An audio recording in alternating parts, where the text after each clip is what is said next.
Welcome to Echoes of the Unknown, the podcast where we'll be exploring some of the world's most fascinating unsolved mysteries. I'm Jack Montgomery, and today we're delving into the puzzling disappearance of Patricia Adkins, a 29-year-old woman from the small town of Marion, Ohio. She vanished into the darkness just before a planned July 4th getaway, after clocking out of the night shift at the local Honda manufacturing plant. It was the beginning of a nightmare that has haunted the community for over 2 decades, standing as one of the state's most perplexing unsolved disappearances. Patti Adkins was a single mom known for her unwavering devotion to her 7-year-old daughter. She had striking green eyes, strawberry blonde hair, and a wide, easy smile. She lived with her daughter and one of her older sisters, Marcia Pitts, in a cozy house not far from the Honda of America manufacturing plant in Marysville, where she worked. It was just days away from the start of the July 4th weekend in 2001. The air was heavy with summer heat and the hum of anticipation. Family cookouts, fireworks, and road trips. As a line supervisor at the Honda plant, Patti was known for maintaining a responsible and quiet demeanor. Friends say she rarely took time off, but Patti did something out of the ordinary that June. She began preparing for a secret vacation during the plant's annual shutdown week. She told friends that she was planning a romantic, week-long getaway in Canada with a married coworker. They were on different lines, and Patti would often stop by his line and speak to him. She'd reportedly been secretly dating this man off and on for nearly 2 years, and he had promised to take her on a romantic trip over the 4th of July holiday. Although Patti never told her other co-workers who the man was, she did say he promised her he was going to leave his wife and build a future with her. In hindsight, the circumstances surrounding her preparation for this trip raised red flags. That Friday night, June 29th, Patti clocked in for her last shift before the trip. She worked the second shift, from 7 p.m. until just after midnight. She had previously made arrangements to leave her daughter with her sister Marcia for the week. She withdrew vacation pay to have spending money for the trip. Patti asked another co-worker to drive her to work that day, so her own car would not sit abandoned in the Honda parking lot while she was in Canada.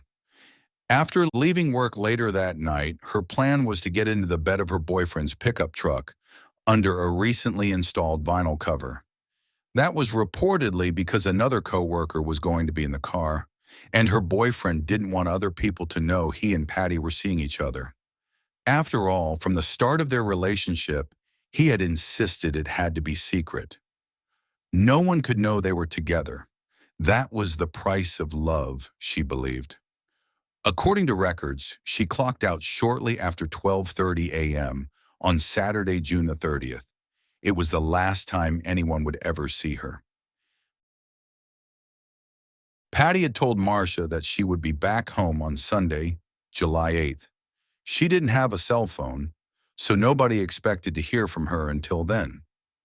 Patti's sister was one of the few people, if not the only one, who was fully aware of the relationship between Patti and her boyfriend before she disappeared. Even though she has carefully refrained from publicly disclosing his name, consistently describing him as Patti's boyfriend in statements and missing persons appeals. She reportedly knew him to be a man named Brian Flowers. Patti had confided in Marcia that she was going on the vacation trip with him that week, and she explained he had even asked her not to bring much luggage because he had supposedly taken care of everything. When July 8th arrived, Patti failed to return home. Marcia had a terrible feeling something was wrong. She called the boyfriend both during the day and late into the night, since she knew they were supposed to have been together. She mentally prepared in advance for that conversation by anticipating his denial. And indeed, he played it off like he didn't even know who Patti was. He told her that he and Patti were not in a relationship and had never had plans to go on vacation together. That's when Marcia called the authorities to report her sister missing.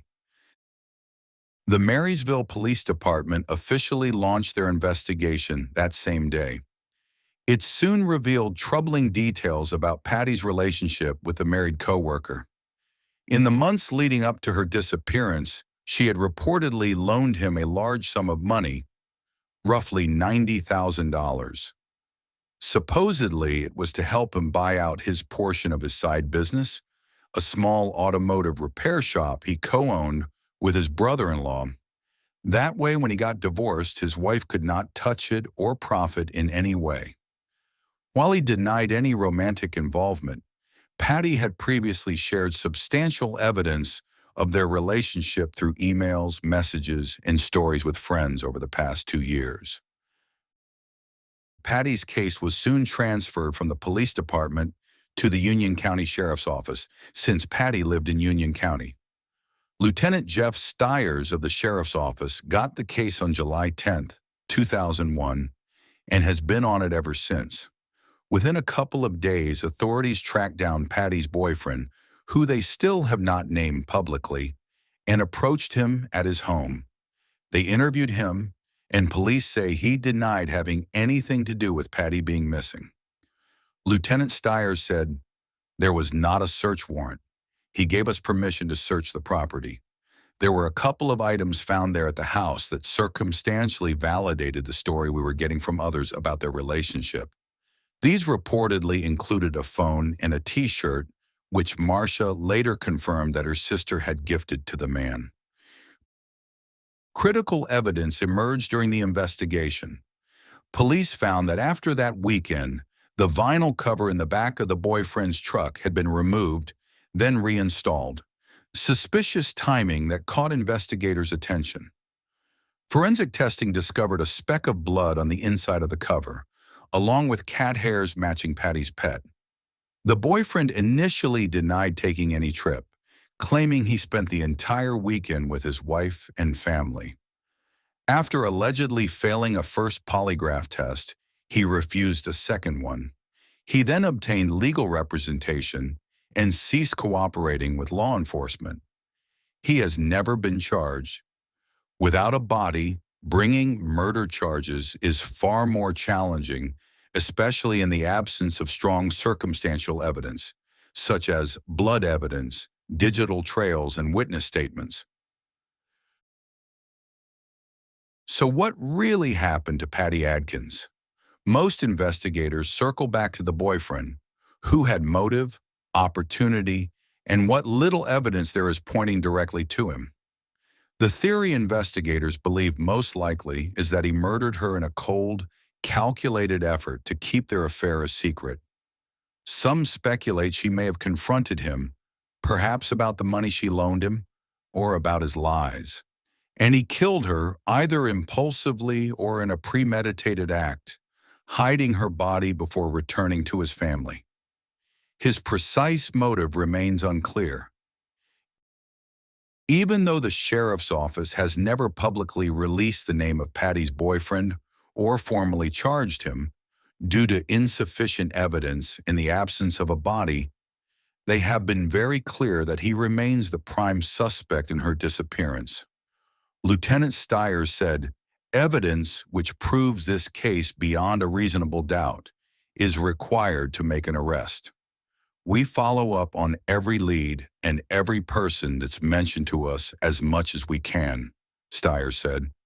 "But he is the primary suspect."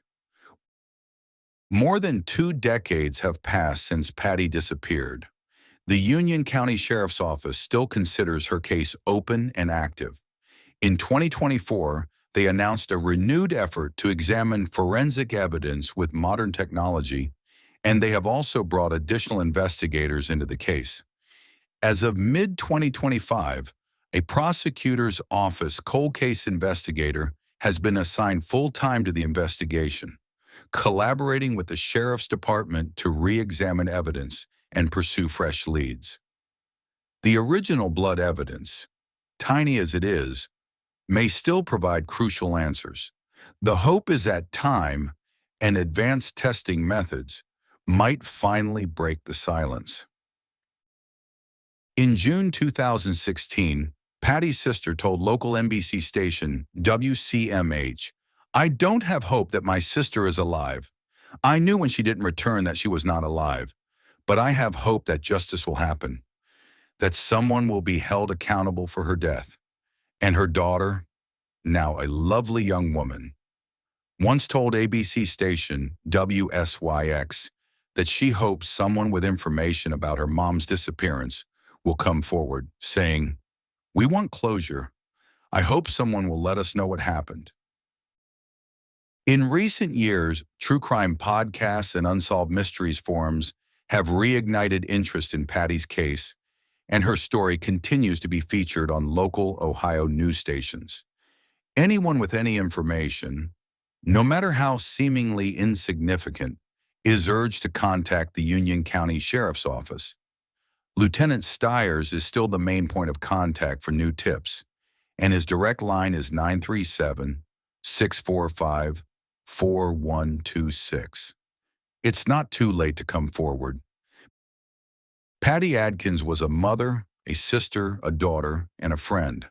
She mattered, and her story isn't over yet. Patty's daughter has grown up without answers about her mother's fate. To this day, investigators continue their pursuit of justice in this decades-old mystery, which began one summer night in Ohio. Thank you for listening to today's episode of Echoes of the Unknown. If you found the story compelling, please don't forget to subscribe, leave a review, and share with fellow mystery lovers. Until next time, stay safe, stay curious, and remember, every missing person is someone's entire world.